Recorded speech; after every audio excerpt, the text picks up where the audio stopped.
Good evening, Pittsburgh, and welcome back to the April edition of your favorite campus sports talk show. I'm your host, Jake Faber, and alongside me, as always, is my co-host, Brandon, the franchise Buck. Thanks, Jake.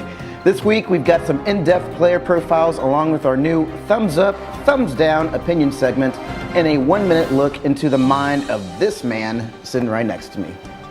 Stay tuned to your home for Pitt State sports on Overtime. Luda. Now I may not be the worst or the best, but you gotta respect my honesty. And I may break your heart, but I don't really think there's anybody as bomb as me. So you can take this chance. In the end, everybody's gonna be wondering how you deal. Welcome back to Overtime. We have a lot of information to cover today, so let's get started. On Monday afternoon, the Pitt State baseball team hosted Fort Hays State in a conference doubleheader. Both teams split the series, with Pitt State winning the first game 19-3 and dropping the second game 18-5. The Gorillas made the right choice by sending right-hander Alex Shell to the mound for the first game. Shell pitched another complete game while allowing only 3 runs on 6 hits and striking out 7 batters for the win. The Pitt State softball team took on the Bearcats of Southwest Baptist University on Monday in the MIAA play. Lindsey Birchfield scored the game-winning run on the wild pitch after being walked earlier in the inning. Birchfield was only 1-3 on the day, but crushed a 2-run homer in the 4th inning. The softball team will be back in action April 9th in Topeka versus Washburn. First pitch is set for 2 p.m. Earlier this week, Kevin Muff was named the new coach for the men's basketball team following the retirement of Gene Iba. Muff has been the head coach at Cloud County Community College since 1998. He holds a 202 and 153 overall record as coach of the Thunderbirds and has an average of 21 wins per season since the 2006 campaign.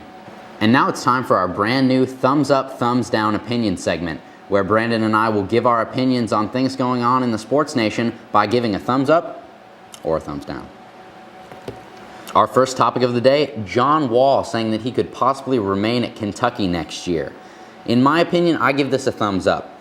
I don't think that John Wall is really ready for the NBA. He's averaging 16.6 points per game for Kentucky. I think he's a great player, and I think that someday he will be able to compete in the NBA. But there are so many times that this has happened, like Hashim Thabit from UConn, who's now in the D League, playing against, in what some cases are washed-up old stars from the NBA, and Greg Oden, who left after his freshman year and just keeps getting injured constantly. I'm not sure that this would work out for John Wall, so I'm giving it a thumbs up that he stays at Kentucky next year and develops more as a player. What do you think, Brandon? I think, honestly, if anything, John Wall staying with Kentucky, I mean, it's a thumbs up for me. You know, you see so many people that are in college right now who want to go straight into the NBA just because they have one great season at their college university. I mean, take J.R. Giddens or LeBron James, Carmelo Anthony. I mean, yeah, they had very impressive careers at their universities. Some went straight into the NBA, others did not. John Wall sticking with the Kentucky Wildcats, thumbs up for me.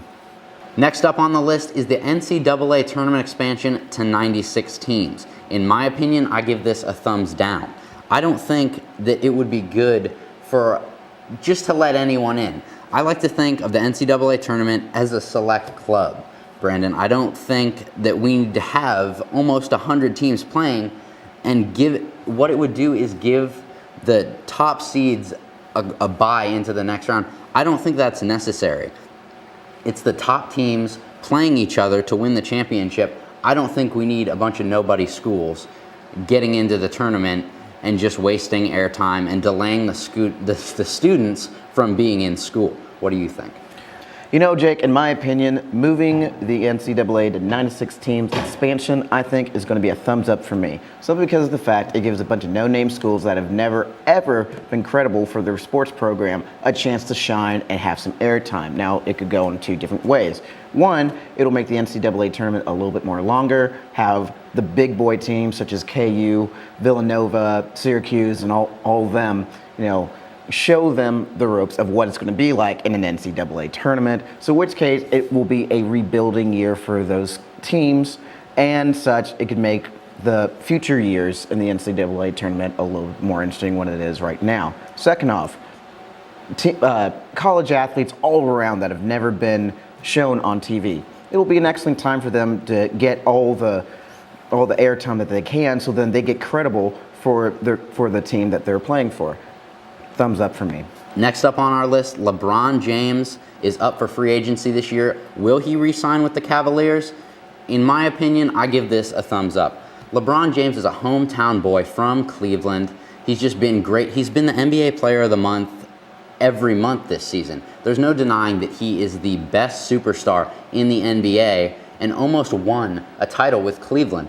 So I don't think there's anywhere for LeBron James to go. A couple of people were saying maybe go to the Knicks. I don't think that's a good idea. I think LeBron James is right where he needs to be in Cleveland. I give it a thumbs up. In my opinion, I'm right there with you. Thumbs up for staying with Cleveland. All honesty, he is a superstar. He is a Cleveland home superstar. He's done everything in the world with the Cleveland Cavaliers. He doesn't need to go to another team and show off and do the exact same thing, wearing different colors and a different jersey in a different home. He doesn't need to do it. He's better off staying with Cleveland. Thumbs up for me. That's right, Brandon, but how impressive would it be to see LeBron James playing alongside Kevin Garnett and Paul Pierce with the Celtics? That's definitely a team that could win a championship. The Celtics are our next topic, but more specifically Kevin Garnett, who was fined $25,000 for a comment he made following the Celtics' loss to the Oklahoma City Thunder. He claimed that Kevin Durant was getting special treatment from the refs, and it seemed like they were playing Michael blanking Jordan. That's all I'm going to say.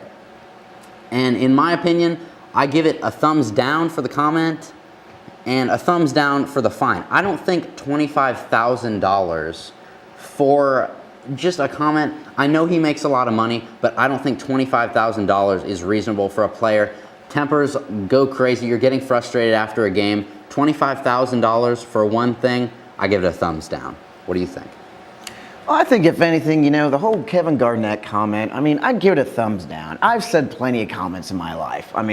Lo and behold, I should have been kicked out of college like years ago or whatnot with some of the things I pulled off or whatnot. And anybody who's watching this who knows me understands what I'm talking about. But, the fact of the matter is, we all get a little bit riled up sometimes and, comments come and go. It could have been a lot worse than what he said. And for it being $25,000 for one word or whatnot, it's not like when it hit the media, they were actually going to, play it without the censor and have little kids hearing this. It wasn't going to happen. No way. FCC would be all over it. So thumbs down on that.